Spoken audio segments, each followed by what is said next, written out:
Crimes passionnels, disparitions inquiétantes ou machinations diaboliques, percer les secrets des faits divers les plus marquants et plonger au cœur des affaires les plus étonnantes de l'histoire judiciaire. La découverte de la vérité ne tient parfois qu'à un fil. Bienvenue dans Chronique criminelle.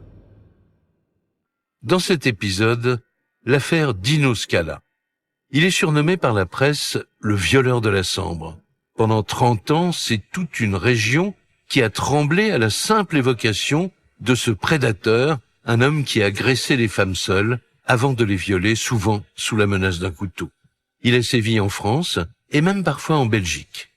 Pendant des années, il a tenu toutes les polices en échec, jusqu'en février 2018, où il est enfin démasqué. Qui est cet homme à la fois bon père de famille et violeur implacable? La réponse glaçante dans ce podcast inédit de Chronique criminelle. Erqueline, en Belgique, juste à côté de la frontière française. Au commissariat, les policiers sont sur le pied de guerre. Ils s'apprêtent à interpeller celui qu'ils pensent être un dangereux criminel après l'avoir repéré sur les caméras de surveillance du village.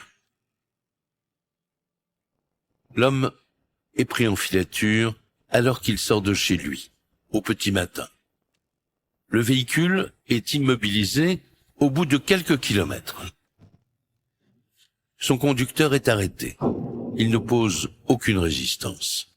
Si les enquêteurs ont vu juste, cette arrestation mettrait fin à l'une des plus grandes affaires de violeurs en série que la France ait jamais connue.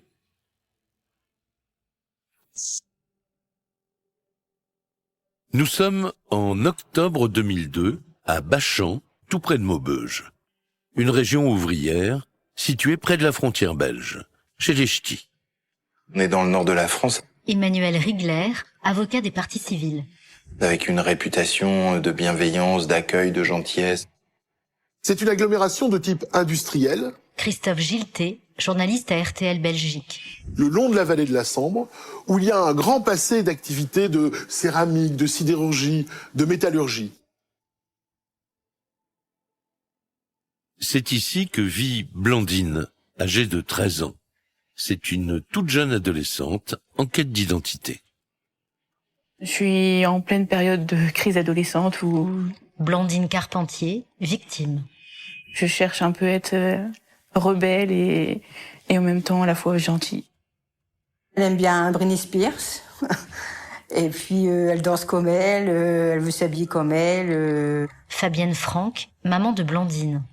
On ne pouvait pas nettoyer sa chambre, puisque c'était submergé par Britney Spears. Comme beaucoup d'enfants de la région, Blandine effectue chaque matin un long chemin pour se rendre à l'école. Blandine, en fait, tous les jours, Pierre-Antoine Cristante, journaliste à La Voix du Nord. prend le bus avec sa meilleure amie.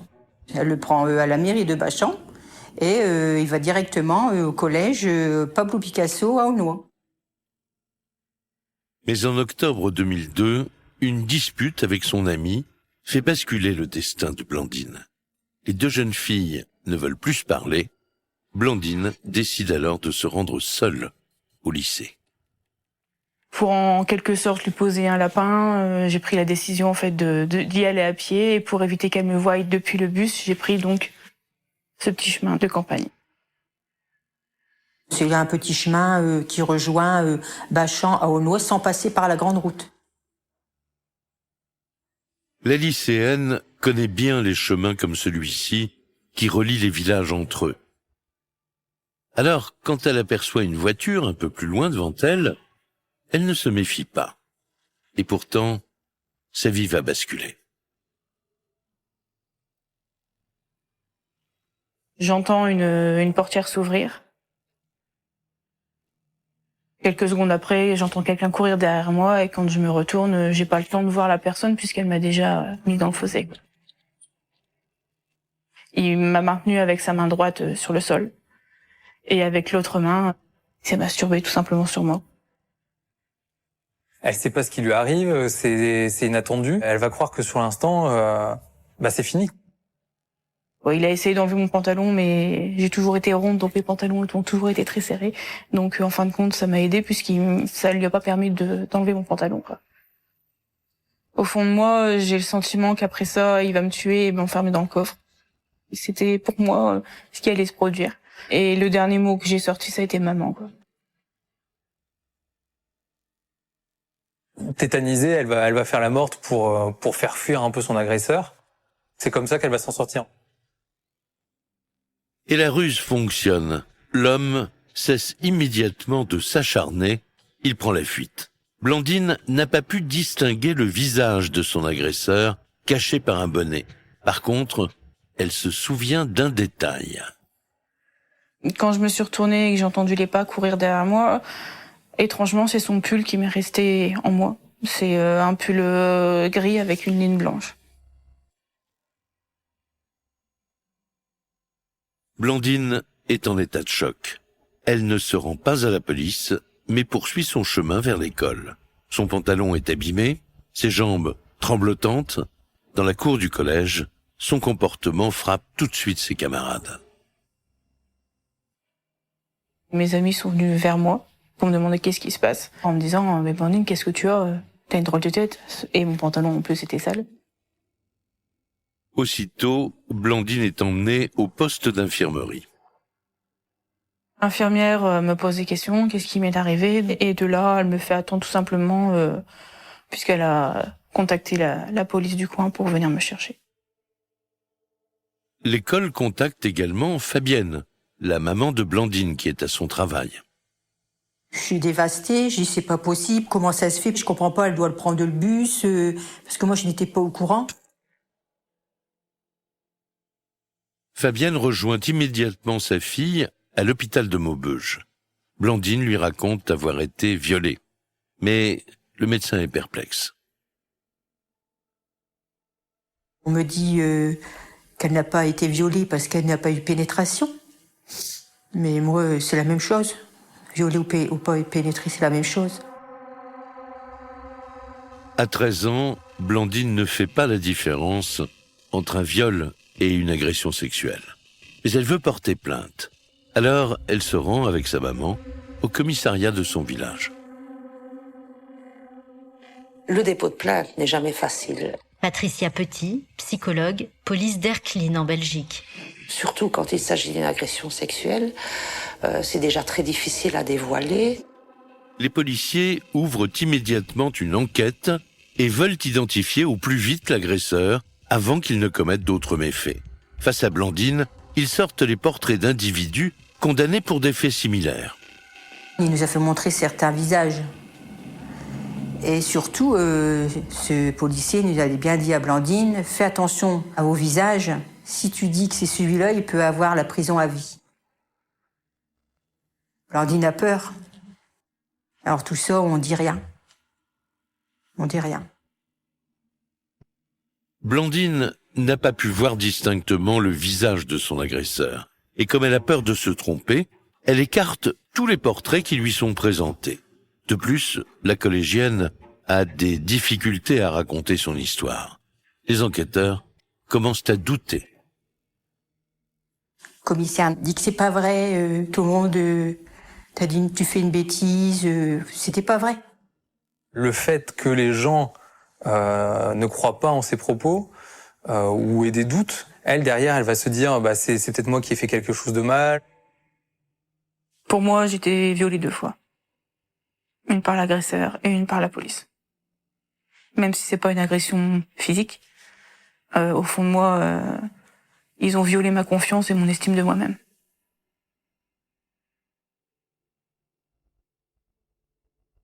J'ai dormi avec elle pendant 1 semaine, je lui ai donné des calmants parce qu'elle avait peur du noir, Blandine. Tout doucement, bon, ça s'est estompé, mais c'était dur pour elle. Les policiers continuent leur enquête sans conviction. Ils pensent que cette affaire ne débouchera sur rien. Et pourtant, ils ne sont pas au bout de leur surprise.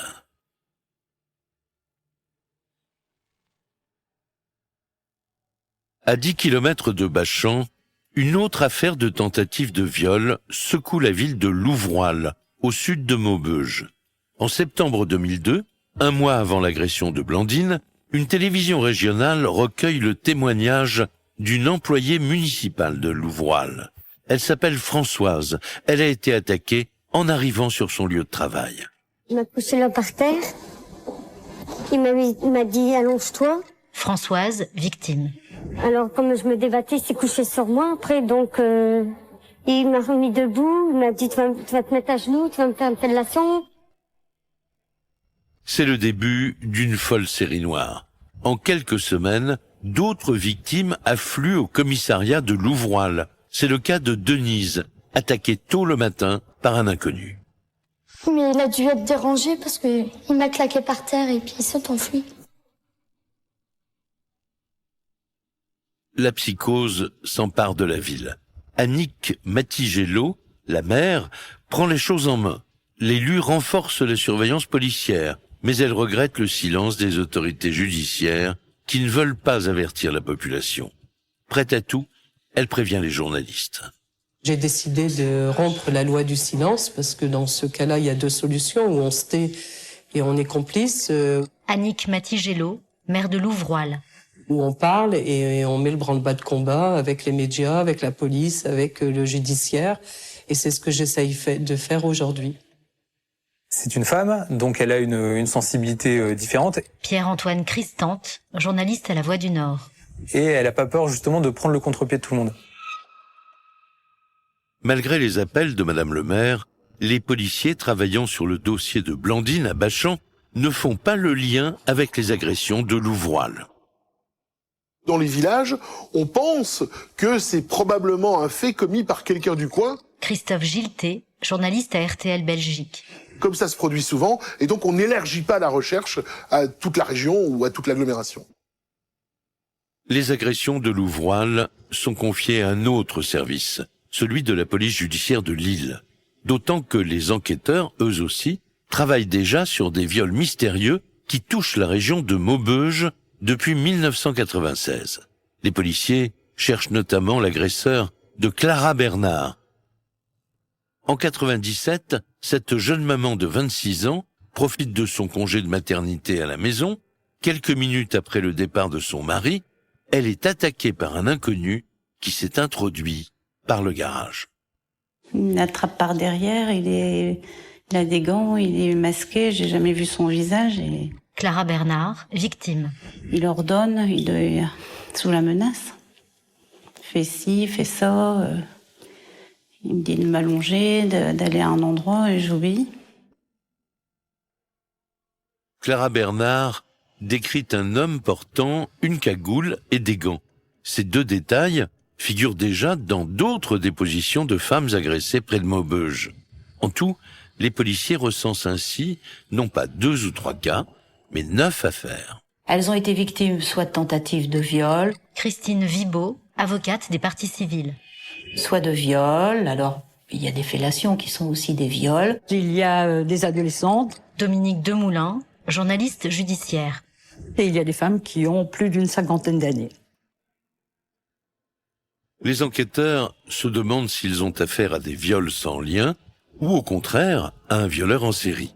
Dans chaque dossier, ils constatent que le visage du criminel est toujours masqué, mais cela reste un indice bien maigre.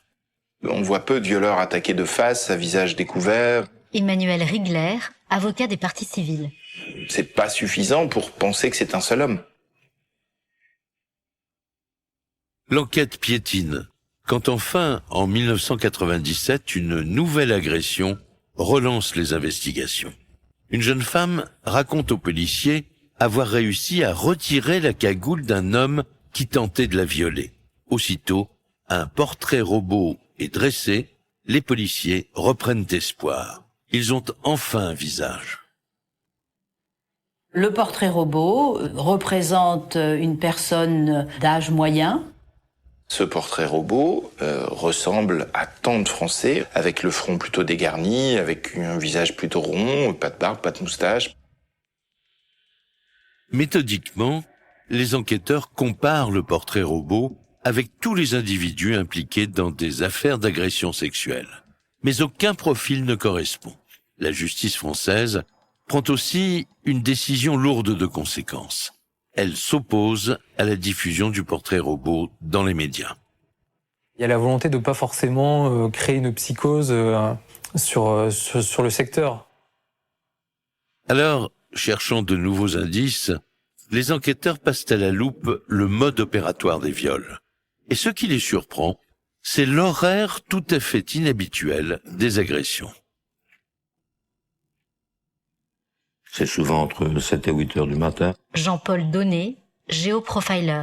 1 ou 6 à 8 heures du matin que ça se passe. Et plus particulièrement à une période de l'année. Mathias Dormini, journaliste à l'Observateur. Où l'obscurité dure plus longtemps, c'est-à-dire en hiver. Même s'ils n'en ont pas encore la preuve, l'horaire matinal systématique renforce la conviction des policiers qu'un seul et même homme est l'auteur de toutes les agressions sexuelles. D'après leur recoupement, l'inconnu s'introduirait dans des maisons lorsque la victime est seule ou choisirait des chemins isolés. La plupart du temps, les viols sont commis un peu à l'écart, en tout cas des grands axes. On voit que c'est une récurrence chez lui, qui repère ses victimes près des abribus, et il se rend aussi dans des secteurs un peu plus isolés. Les policiers parviennent aussi à définir la technique d'attaque du prédateur. Il arrive par derrière, toujours camouflé par une écharpe, un cache-nez et un bonnet, et une cordelette. Il entraîne très régulièrement ses victimes quand la configuration des lieux s'y prête vers les abords de voies ferrées.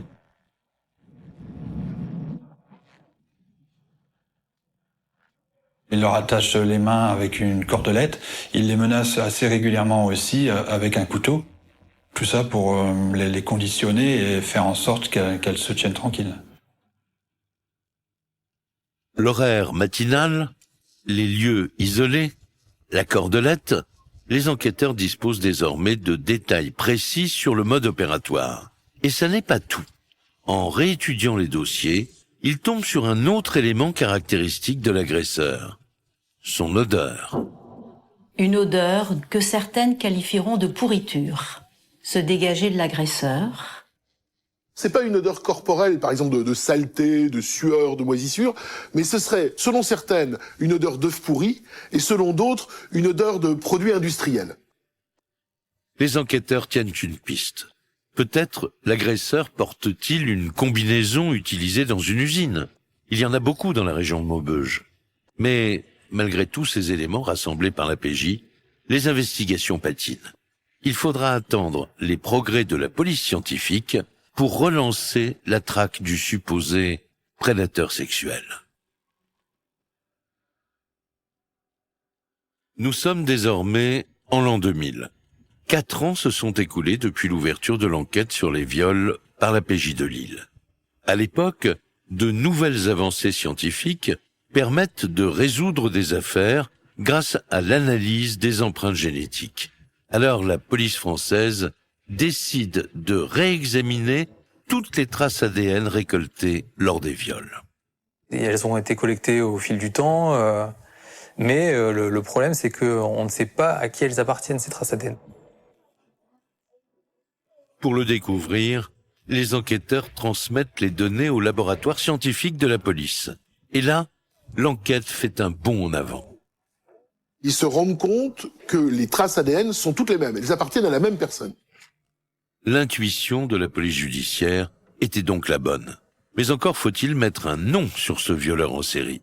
Alors ils confrontent son ADN avec les données du fichier national des empreintes génétiques. En vain. Et c'est là le problème, c'est que l'ADN ne correspond à personne.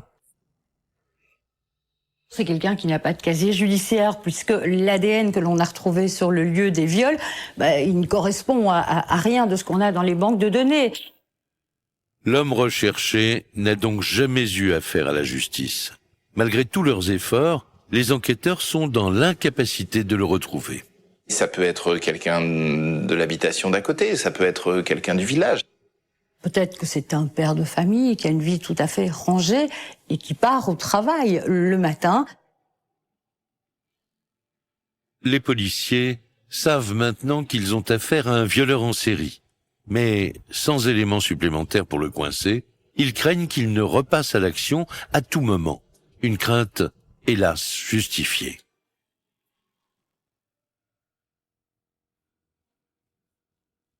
Nous sommes à la fin de l'année 2003, près de Bachan, là où Blandine a été agressée un an plus tôt.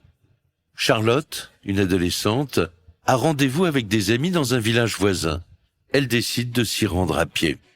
On est dans un petit chemin de campagne, on est sur une petite voie qui dessert des villages où il y a effectivement peu de passages. Charlotte veut retrouver ses copains au plus vite. Elle n'a pas conscience des risques qu'elle prend en empruntant seule ce sentier. Car un prédateur rôde ce jour-là dans les environs, et il passe à l'action. Il va tout de suite réagir et résister.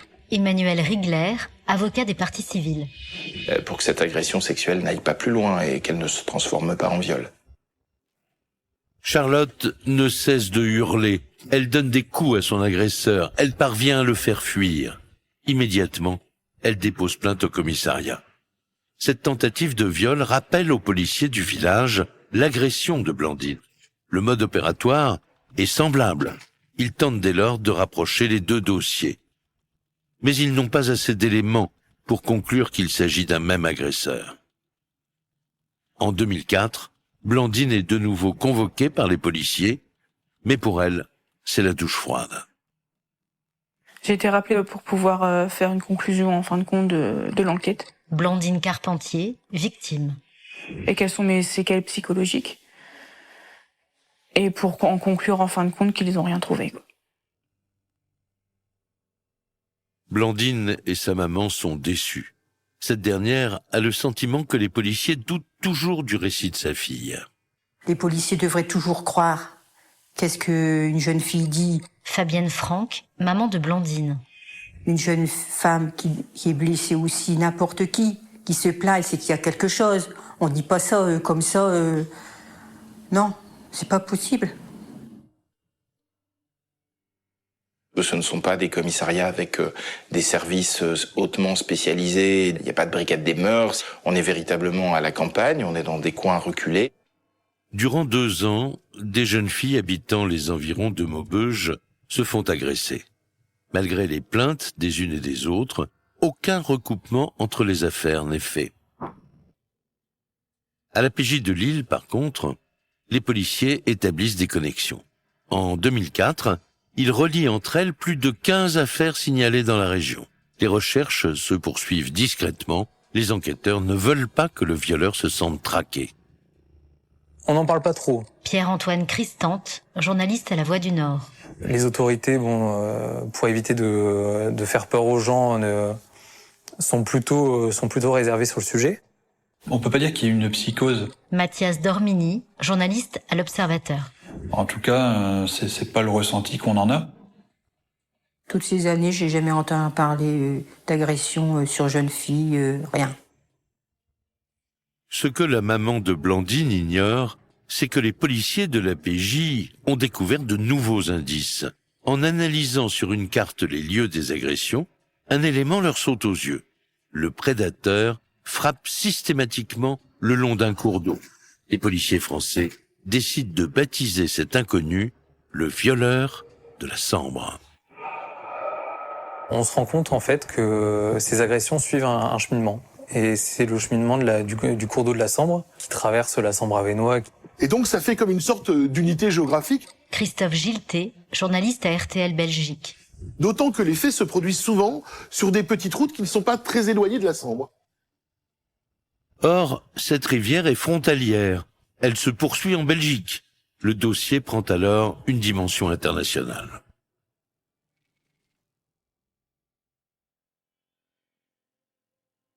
Erqueline, en Belgique, ce village frontalier de 9000 habitants, est apprécié pour ses bars animés. Beaucoup de Français du coin viennent s'y détendre sans même se rendre compte qu'ils ont changé de pays. C'est la continuation en termes de vallée de la Sambre d'une part. Jean-Paul Donnet, géoprofiler. Donc il y a quasiment un continuum urbain depuis le nord de la France, à travers la frontière jusqu'à Erquelines. On ne voit même pas les frontières, elles ne sont matérialisées par rien. Au début des années 2000, rien n'a signalé dans cette commune belge. Jusqu'à ce jour de décembre 2004, où une adolescente est agressée et violée sur le chemin de l'école. C'est le début d'une série noire qui frappe le village. Les victimes sont fort jeunes. Patricia Petit, psychologue, police d'Erquelines en Belgique. Dans la plupart des cas, elles ont entre 15 et 16 ans. Il y a un véritable émoi qui s'installe au sein de la population. Évidemment, les jeunes filles ont peur d'aller à l'école le matin, d'aller prendre leur bus. À la télévision belge, une adolescente victime d'un viol témoigne de son calvaire. Cette personne m'a agrippé et m'a attiré dans une petite cabane qui était juste là sur le bord de la route. Il avait un couteau, et donc parce qu'au début dans le passage j'essayais de me débattre, etc. Et donc il l'a placé sur ma gorge pour pas que je puisse bouger. En interrogeant les victimes, les policiers belges remarquent un détail qui revient régulièrement dans leurs témoignages. C'est l'odeur de l'agresseur. Les victimes parlent d'une odeur de graisse, de cambouis.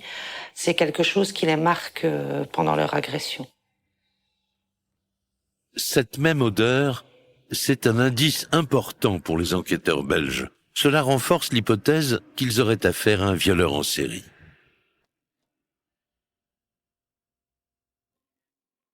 Alors, ils recourent à une technique jusque-là réservée aux grandes affaires criminelles. L'audition de témoins sous hypnose.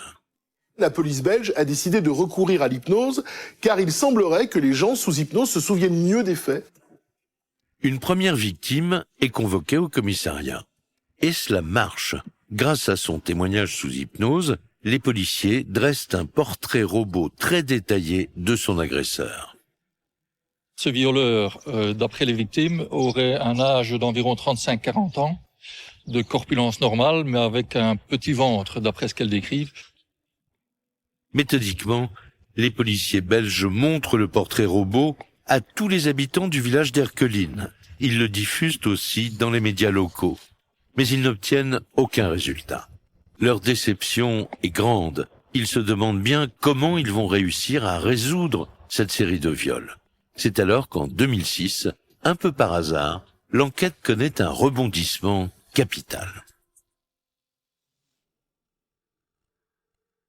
Automne 2006, les policiers belges se rendent en France, à Lille, pour participer à une réunion de coopération entre les deux pays. Et ce jour-là, les Belges font part des viols à répétition qui touchent Erquelines. Les Français vont se rendre compte que les Belges, eux aussi, sont à la recherche d'un prédateur sexuel. Les enquêteurs des deux pays sont troublés. N'auraient-ils pas affaire aux mêmes violeurs? Alors ils comparent leurs indices respectifs. Les enquêteurs font le lien entre différentes affaires, tout simplement par le mode opératoire déjà. Le type d'agression des deux côtés de la frontière, c'est la même chose. Les policiers des deux pays disposent chacun d'un portrait robot. Ils vont donc les comparer. Mais très vite, ils constatent que les deux visages ne se ressemblent pas. Et à ce moment-là, les policiers belges vont avoir des doutes. Et vont se dire, alors, c'est probablement pas le même homme, on est sur une fausse piste. Malgré tout, pour en avoir le cœur net, les policiers belges convoquent les victimes d'Erquelines afin de leur montrer le portrait robot français. Et là, les lycéennes ont une réaction surprenante. Les policiers d'Erquelines vont montrer ce portrait robot aux victimes belges. Dominique Demoulin, journaliste judiciaire. Qui vont formellement reconnaître leur agresseur. Il se trouve que le portrait robot français est jugé, en tout cas, plus proche de la réalité que le portrait belge. En fait, les victimes françaises et belges auraient donc eu affaire au même homme. Pour en être certains, les Belges transmettent aux Français les traces ADN qu'ils ont recueillies. Et les analyses le confirment formellement, les empreintes génétiques sont identiques. Les deux pays recherchent bien le même violeur. Immédiatement, les policiers belges lancent un nouvel appel à témoins. Un violeur en série sévit dans la région d'Erqueline-Maubeuge. À ce jour, la police lui attribue 25 agressions sexuelles, au moins, toutes commises avec un maximum de précautions et sans témoin. Ce portrait robot a été établi en 1997 et a été confirmé par d'autres victimes. Il faut savoir qu'à l'époque, l'auteur des faits était décrit comme ayant une trentaine d'années. Les enquêteurs belges fondent tous leurs espoirs sur cette large médiatisation pour démasquer le violeur.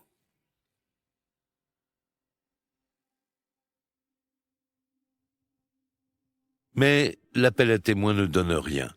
Des deux côtés de la frontière, le mystère reste entier. Alors les policiers belges tentent le tout. Pour découvrir le secteur où vit le prédateur, ils recourent à un géoprofiler. C'est quelqu'un qui fait une enquête à partir de la géographie des faits. Et donc, en étudiant les lieux où se sont commis les faits, il arrive à en déduire un périmètre où pourrait habiter l'auteur. Sur sa carte, l'expert examine autant les lieux des viols que les communes épargnées par le prédateur. Il détermine ainsi une zone d'action supposée de l'agresseur. Il y a toujours un espace tampon très proche où il ne commettra rien parce qu'il y a un risque très important d'être reconnu. Jean-Paul Donnet, géoprofiler. Mais, à contrario, il y a aussi la loi de moindre effort qui dit que s'il y a une victime à 10 km, il ne va pas en franchir 100. Donc on a une couronne autour du point d'ancrage.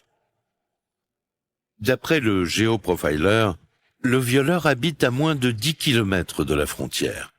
Mais il faut maintenant déterminer le pays où il vit. Alors l'expert se livre à de nouveaux calculs en fonction des agressions. Et selon lui, le prédateur vit en France, plus précisément à côté de Maubeuge. Pour notre analyse, les probabilités maximum se rencontrent au sud-ouest de Haumont. Il pense à un petit village. Pierre-Antoine Cristante, journaliste à La Voix du Nord. Il table un peu sur les environs de Pont-sur-Sambre, Vieux-Ménil, voilà, tout ce secteur-là. Haumont, Pont-sur-Sambre, Vieux-Ménil, ce serait donc dans l'un de ces petits villages que vivrait incognito le prédateur. On espère à ce moment-là qu'effectivement, ça soit la bonne piste, qu'on arrive à mettre un nom sur ce violeur. Les enquêteurs évaluent à 18 000 le nombre d'habitants installés dans le secteur où vivrait le violeur. C'est-à-dire que c'est comme chercher une aiguille dans une botte de foin. Bon, un homme dans un village, ça manque d'éléments un peu plus probants.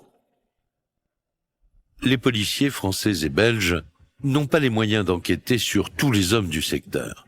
Ils conservent toutefois ces précieuses informations pour les rattacher à d'éventuels nouveaux indices. Mais pour l'heure, l'enquête est au point mort.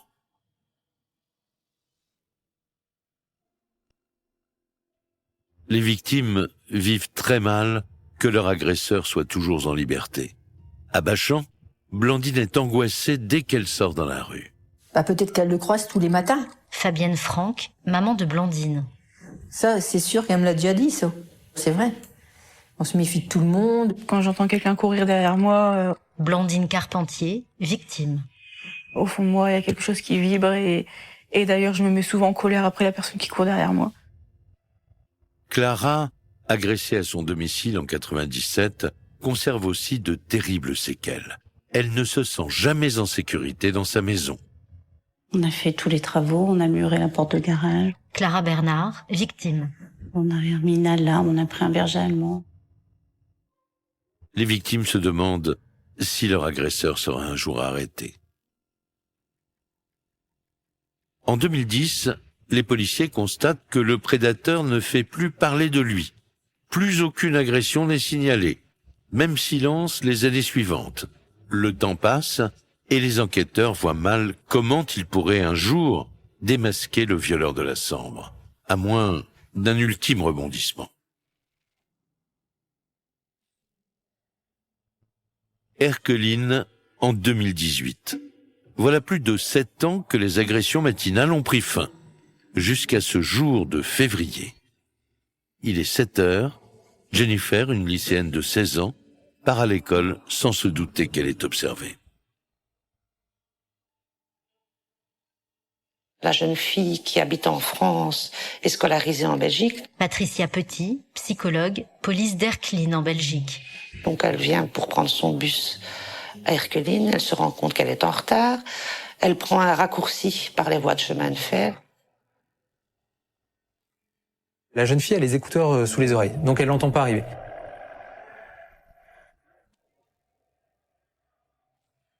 Il parvient à l'entraîner dans un secteur un peu plus éloigné Mathias Dormini, journaliste à l'Observateur. des axes où il y a du passage. Il va faire en sorte de la maintenir, de la menacer.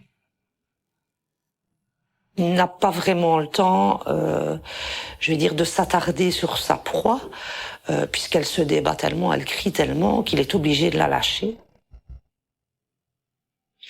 Jennifer déploie une force surhumaine. Elle parvient à mettre en fuite son agresseur. Il a probablement eu peur que quelqu'un ne l'entende. Il a peur d'être repéré parce que la gare est toute proche. La lycéenne se précipite au commissariat de police. Sa plainte est prise très au sérieux, car Jennifer a pu distinguer le visage de son agresseur. Et elle décrit un homme chauve, bedonnant, qui s'exprime avec un accent du nord de la France. Elle explique correctement le modus operandi aux enquêteurs, ce qui nous fait directement penser au retour du violeur de la Sambre.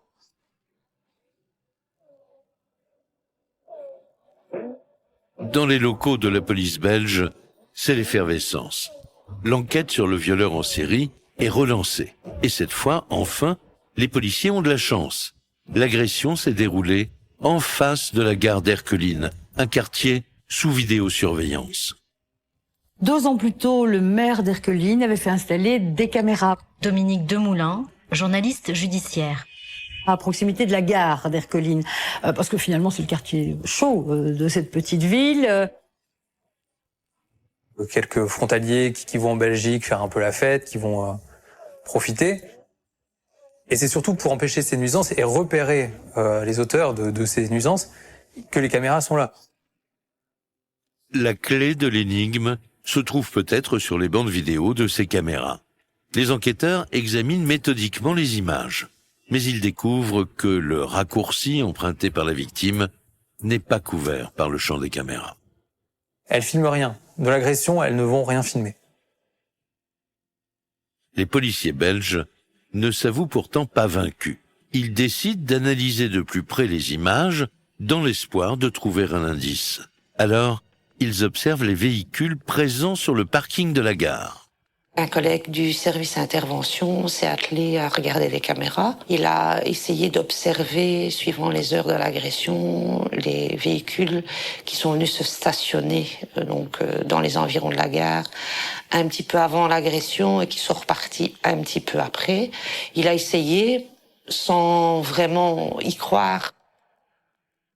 Très rapidement, on s'aperçoit que aussi bien les voitures qui ont des plaques françaises et belges, pour la plupart, elles ont l'habitude d'être là. Enfin, c'est des gens qui viennent là se garer pour prendre le train, le bus le matin. Le commissariat d'Erquelines passe au crible tous les véhicules garés habituellement près de la gare. Et leurs efforts sont payants. Ils sont interpellés par les déplacements étranges d'une voiture. Il s'agit d'une petite berline immatriculée en France. C'est une nouvelle étape importante dans leur enquête. Le collègue qui regarde les caméras de surveillance constate qu'un véhicule est arrivé peu avant l'agression et est reparti peu après l'agression. On n'a pas toute la plaque d'immatriculation du véhicule, mais on en a une partie et on voit de quel type de véhicule il s'agit. C'est une Peugeot qui est cabossée sur l'avant droit. La piste est mince, mais ils n'ont que celle-là. Alors à tout hasard, ils demandent à la police française d'identifier le propriétaire en leur précisant qu'il est soupçonné d'être impliqué dans une agression sexuelle. Grâce aux détails communiqués par les Belges, les policiers français identifient rapidement le propriétaire du véhicule. Et c'est un homme de 56 ans, sans aucun antécédent judiciaire, marié. Cet homme sans histoire habite dans les environs de Maubeuge. Il s'appelle Dino Scala.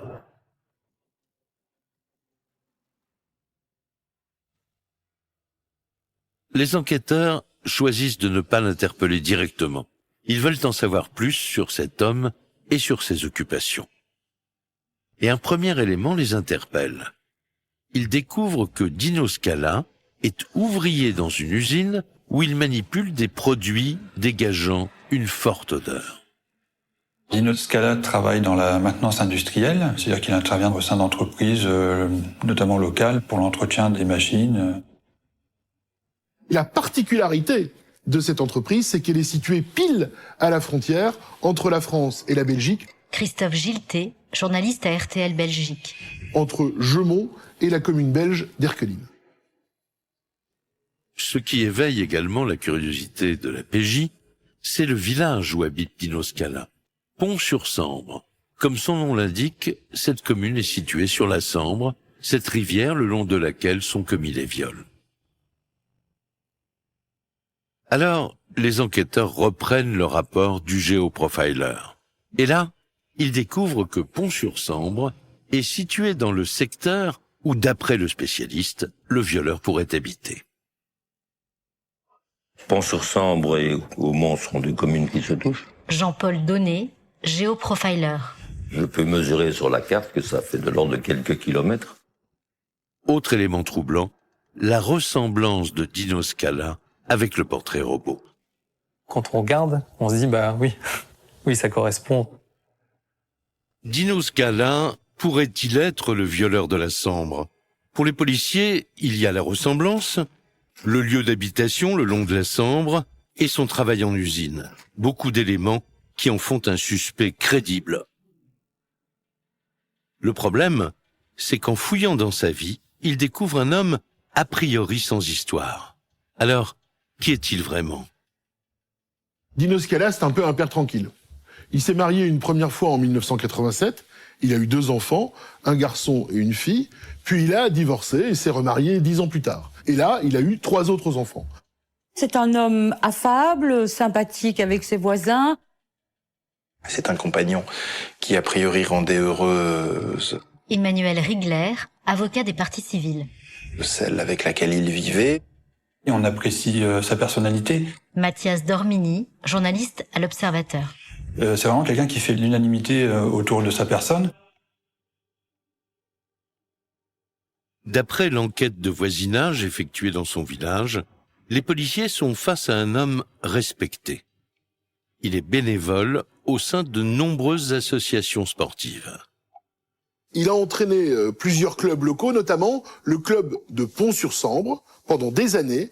Et là aussi, il fait l'unanimité, c'est quelqu'un apprécié de tous. L'homme ne laisse rien paraître d'anormal. Dès lors, les enquêteurs se demandent s'ils ne font pas fausse route. Donc les policiers ne vont pas aller l'arrêter tout de suite. Dominique Demoulin, journaliste judiciaire. Ils ont peur de se tromper. Mais ils poursuivent leur surveillance quelques jours supplémentaires. Il vit sa vie de famille, il va notamment à un match de foot, il parle avec tout le monde. Et lui, il vit vraiment comme si ne s'était rien passé, comme s'il n'y avait rien de particulier. Pour tenter d'en apprendre davantage sur leurs suspects, les enquêteurs concentrent leur surveillance tôt le matin, aux mêmes heures que les viols. Nous sommes le lundi 26 février 2018. Installés dans leur véhicule, les policiers observent attentivement la maison du suspect. Il est 6h55. Dino Scala part à son travail. Comme tous les matins, il va sortir de chez lui. Pierre-Antoine Cristante, journaliste à La Voix du Nord. Et il va monter dans sa voiture.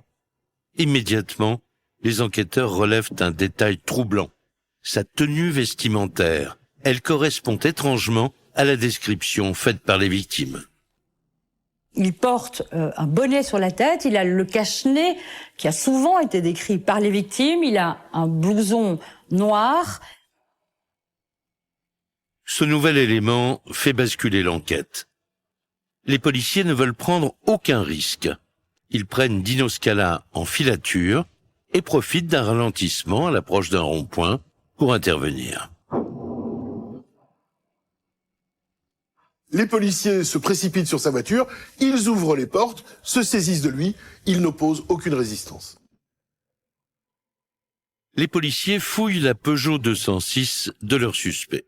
Et là, surprise, ils découvrent ce qui ressemble à l'attirail du parfait violeur. Dans cette voiture, on va retrouver un couteau, des préservatifs et la cordelette. Les enquêteurs tiennent-ils enfin le fameux violeur de la Sambre, celui qu'ils traquent depuis des années?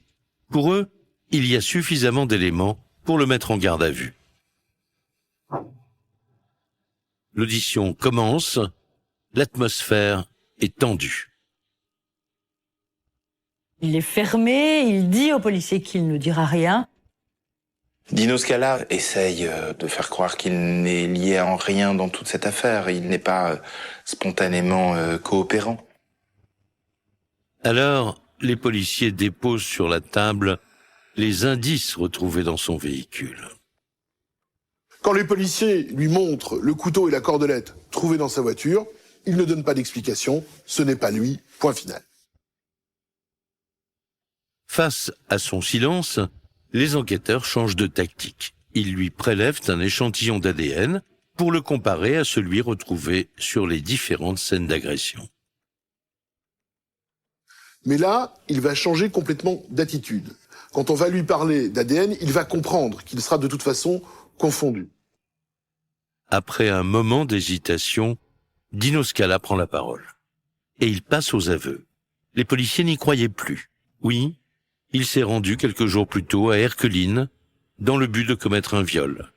Et il raconte qu'il n'en était pas à son coup d'essai. Il va reconnaître déjà un certain nombre de faits qu'on lui présente et aussi parler d'autres faits qu'il sait avoir commis. Ses premiers aveux, ça va être de dire, voilà, il chiffre à 19 le nombre de victimes.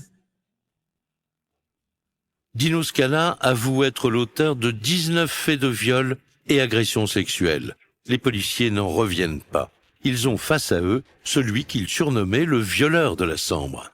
Et l'homme a d'autres révélations à faire. Il leur explique que les agressions sexuelles ont démarré bien avant 1996, l'année du début de leur enquête. Il avoue aux enquêteurs qu'il a commis ses premiers faits en 1988. Christophe Gilté, journaliste à RTL Belgique. C'est du jamais vu. C'est un homme qui, je le crois, avait besoin à un moment ou un autre de vider son sac et que de lui-même, bien évidemment, il ne l'aurait jamais fait. Donc je pense qu'il doit être libéré d'une certaine façon. Dino Scala est mis en examen pour les 19 faits de viol et faits sexuels avoués. Dans les heures qui suivent, les résultats ADN confirment ses aveux dans un certain nombre d'affaires. L'information fait l'effet d'une bombe dans les médias français et belges. Il était surnommé le violeur de la Sambre, recherché depuis 1996. Le hasard puis la police scientifique ont permis d'identifier cet homme comme étant l'auteur très probable de dizaines de viols et d'agressions sexuelles. À Pont-sur-Sambre, tout le village est sous le choc. Les habitants peinent à imaginer que leur voisin au grand cœur serait un dangereux prédateur.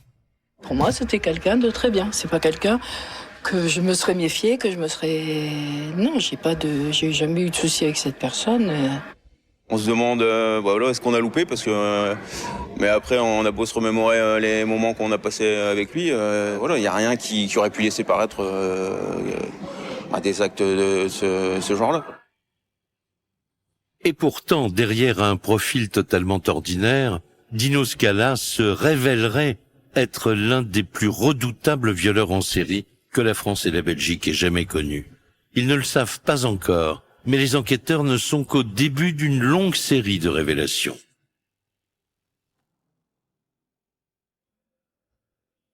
À Bachan, l'arrestation de Dino Scala réveille bien des mauvais souvenirs chez Blandine, car l'agression sexuelle dont elle a été victime en 2002 n'a toujours pas été résolue. Je découvre sur Facebook, en fait, ce qui vient de se passer par rapport à Dino Scala. Blandine Carpentier, victime. je me rends bien compte que ça a un rapport avec ce qui m'est arrivé. La façon dont il prépare ses agressions, qu'il faisait ça quand des adolescentes se dirigent vers le collège et bingo, ça tombe comme moi. Elle prend une vague de soulagement en disant « ça y est, donc c'est lui et c'est à ça qu'il ressemble ». C'est bien pour elle de pouvoir évacuer déjà tout ce qu'elle a gardé en elle depuis des années. Fabienne Franck, maman de Blandine. Ça doit la soulager, ça, c'est sûr. Le chemin est encore long pour Blandine. Son dossier pourra-t-il être rouvert au vu de ses dernières révélations? Encore va-t-il falloir prouver que Dino Scala est bien son agresseur. À Louvroil, c'est aussi le soulagement. En particulier pour Françoise, cette employée municipale, agressée en 2002 et qui avait témoigné à visage caché. Après l'arrestation de Dino Scala, Françoise s'exprime à visage découvert. Elle retrouve Annick Matigello, la mère qui avait alerté les médias. Les deux femmes espèrent que l'homme arrêté est bien celui qui avait créé la psychose dans leur ville. Je le souhaite de tout cœur que ce soit lui. Françoise, victime. Comme ça, ouf pour tout le monde. Hein. C'est ce que je me dis. Parce que on ne vit pas, hein. Quand on sait qu'il y a quelqu'un comme ça dehors, on ne vit plus. Hein. Quand on a été agressé une fois, on a toujours peur. Vous ignoriez qu'il y avait d'autres faits avant. Ah oui, tout à fait. On vient de l'apprendre là il y a 3-4 jours. Annick Matigello, maire de Louvroil. Que ça fait 30 ans que cet individu sévit dans la Sambre. En 2002, les enquêteurs de la PJ de Lille avaient bien établi un lien entre les agressions de Louvroil et leur enquête. Mais ils ont conscience qu'en 30 ans, d'autres dossiers de viol ont pu leur échapper. Les enquêteurs sont en train de chercher si dans les archives régionales il y a encore d'autres affaires à examiner ou pas. Emmanuel Rigler, avocat des parties civiles. Qui pourraient encore lui être rattachées ou pas. Il y a des risques que certaines victimes soient déçues. Pierre-Antoine Cristante, journaliste à La Voix du Nord. Certaines ne seront peut-être pas reconnues faute de preuves suffisantes. Après la révélation de l'affaire, la cellule d'enquête est submergée d'appels téléphoniques et de courriers. Pas mal de femmes qui, dans les heures et les jours qui suivent l'interpellation de Dino Scala, elles reconnaissent la façon dont elles ont été agressées. Mathias Dormini, journaliste à l'Observateur. Elles reconnaissent dans son visage des traits de l'agresseur qu'elles ont un peu aperçus. Et tout ça fait qu'un certain nombre de témoignages arrivent rapidement. Un mois après l'arrestation de Dino Scala, les victimes se rencontrent au palais de justice d'Avesnes-sur-Helpe, près de Maubeuge. Clara, agressée sexuellement en 97, devient leur porte-parole. Oui, on veut qu'il soit puni et... Clara Bernard, victime. Surtout quand on découvre qu'il a brisé la vie de beaucoup de victimes et puis des familles, les maris, les enfants. Marquées à vie, toutes ces femmes doivent se replonger dans des souvenirs qu'elles auraient voulu effacer. C'est une grande cicatrice qui se réouvre. Patricia Petit, psychologue, police d'Erquelines en Belgique. Ça va être de nouveau parler de son agression. Quand le téléphone sonne et que les fonctionnaires de police, aussi humains puissent-ils être, les appellent, eh bien on réveille une espèce de diable, on réouvre une boîte qu'on pensait fermée à double tour. En Belgique, il y en a une ou deux qui sont d'ailleurs toujours suivies psychologiquement. Reste pour les enquêteurs une question clé, le mobile. Qu'est-ce qui aurait pu pousser un père de famille si tranquille à se transformer en un redoutable prédateur sexuel? Il parlera de pulsions sexuelles. Alors, est-ce que ce sont des pulsions quand on fait plusieurs kilomètres pour aller agresser une femme? Bon, on peut se poser la question. Dominique Demoulin, journaliste judiciaire. Pour le reste, il n'y a pas d'explication. Pour lui, ce sont des femmes sans visage. Il les agresse chaque fois par l'arrière et des femmes dont il ne se préoccupe absolument pas. Les psychiatres ne sont pas convaincus de l'argument des pulsions. Ils apportent une autre explication. Les psychiatres viennent nous dire que c'est véritablement, en plus, un homme qui n'a pas véritablement de plaisir sexuel, mais plutôt un homme qui est excité par la situation, par la scène, par l'ambiance, par ce qui se crée. Je ne pense même pas que cet homme ait pris beaucoup de plaisir dans ses actes. Pour sa famille, Dino Scala est innocent et incapable de commettre de tels actes. D'ailleurs, ses proches rappellent que son ADN ne figure pas dans tous les dossiers et que ses aveux ne portent pas sur des affaires précises. Cet homme a été très certainement, et il le sera encore, un papa merveilleux, un époux aimant. Tout cela, c'est pas nous qui allons lui retirer. Les policiers disposent désormais d'un portrait bien plus précis du violeur présumé. Mais alors qu'ils pensaient boucler un dossier de 19 viols, ils sont bien loin du compte. 4 mois après son arrestation, Dino Scala soulage encore sa conscience. Il fait de nouvelles révélations. Le nombre augmente encore puisqu'il va en avouer 25 de plus et on arrive donc à 44 agressions sexuelles et viols. Je suis effarée par le nombre de victimes. Christine Vibaud, avocate des parties civiles. J'ai beaucoup de respect pour la souffrance de ces femmes. Le procès de Dino Scala constituera une épreuve difficile pour les victimes. Mais comme Blandine, elles sont nombreuses à vouloir assister aux audiences. Étant donné que j'ai traversé ça toute seule, j'ai le sentiment qu'il faut que je continue pour me prouver à moi-même que j'ai la capacité de pouvoir gravir des montagnes. Elles attendent du procès la reconnaissance de la culpabilité, en espérant que peut-être cette étape leur apportera un bien-être qu'elles n'ont pas actuellement. Les avocats de la défense n'ont pas souhaité répondre à nos questions. Ils précisent que leur client est dans une démarche de pleine coopération avec la justice. Les avocats de Dino Scala défendent leurs clients comme tous les avocats. Christophe Gilté, journaliste à RTL Belgique. Et ils font valoir, bien sûr, la présomption d'innocence, parce que pour l'instant, il n'a pas été jugé.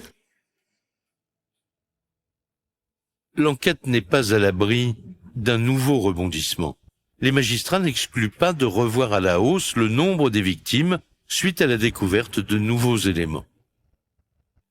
Dino Scala se rendait régulièrement en Espagne et évidemment, ça interpelle les enquêteurs. Ils se demandent si des faits similaires n'ont pas été commis en Espagne. En juin 2022, le procès de Dino Scala s'ouvre devant la cour d'assises du Nord. Il est poursuivi pour 56 faits de viol, agressions sexuelles et tentatives de viol. Après 3 semaines d'audience, il est condamné à 20 ans de réclusion avec une peine de sûreté des 2/3. Mais il fait immédiatement appel. Un nouveau procès se profile à l'horizon. Dans les villages qui entourent la Sambre, les habitants espèrent que le temps pourra apaiser les souffrances de cette incroyable saga judiciaire.